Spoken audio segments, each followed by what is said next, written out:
Bonjour Renaud. Bonjour Alix. Alors, la réouverture de l'école à l'intérieur du pays est effective depuis hier.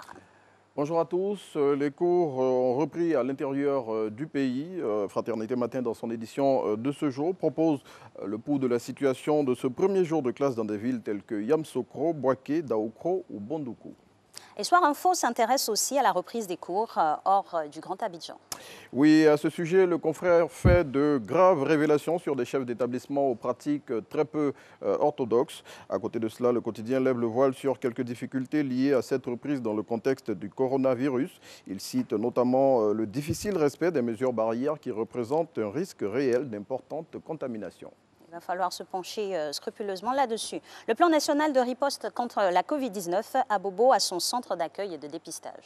Effectivement, il a été inauguré hier par le ministre de la Santé et de l'Hygiène publique, portant à 7 le nombre de centres de ce type, en attendant l'ouverture prochaine de ceux de Port-Boué et Atekoubé. À cette occasion, le docteur Aka Ouele a dénoncé l'insouciance de certains Abidjanais au lendemain de la levée du couvre-feu et l'ouverture des maquis et restaurants dans le district.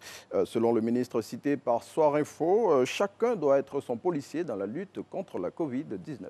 Exactement, on ne le dira jamais assez, la responsabilité doit toujours prévaloir. Lutte contre le coronavirus, les solutions africaines ne font pas du tout l'unanimité. Oui, à ce sujet, le quotidien Notre Voix révèle pourquoi les médicaments africains suscitent des inquiétudes. Le confrère évoque la curieuse attitude de la communauté scientifique mondiale autour des découvertes telles que le Covid organique à Madagascar et d'autres trouvailles similaires au Cameroun qui, au dire de leurs défenseurs, sont efficaces contre la pandémie du moment. Et on va essayer la tautologie et dire encore qu'il faut prendre ses responsabilités. La communauté musulmane s'active pour les obsèques du chef suprême, Boakari Fofana. 24 heures après le décès du cheikh Boakari Fofana, une centaine d'imams étaient en conclave pendant 3 heures hier à la grande mosquée de la Riviera Golfe.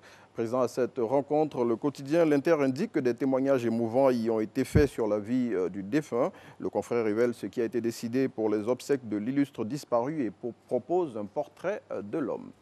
Et on continue toujours de parler de cette disparition qui a mis tout le monde en émoi du guide de la communauté musulmane de Côte d'Ivoire. Et c'est avec l'expression qu'on le fait, lui qui barre à sa une, la Côte d'Ivoire pleure Boakari Fofana.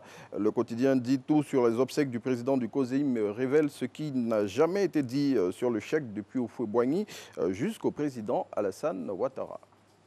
Et la journée mondiale des espèces menacées a été célébrée tout récemment. Oui, en effet, c'est le 11 mai de chaque année qu'est commémorée cette journée dédiée aux espèces sauvages menacées d'extinction.